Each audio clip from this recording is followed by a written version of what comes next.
কোথায় কোথায় গেছিলে ঘৰ কোথায় আপনাৰ ভাত খালে না নাই খোৱা নাই নাম কি আপনাৰ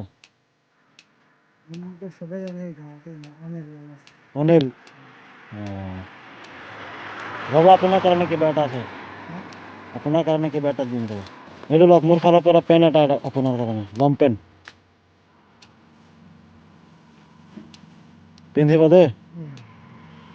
হ'ব দিয়ক থাকক যাওক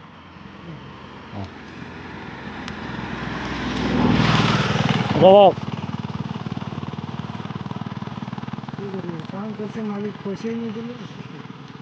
ভাত খোৱা নাই ন এইটো লওক 20 টকাৰ পৰঠা খাই ল'ব পৰঠা এটা খাই দিব দেই ঠিক আছে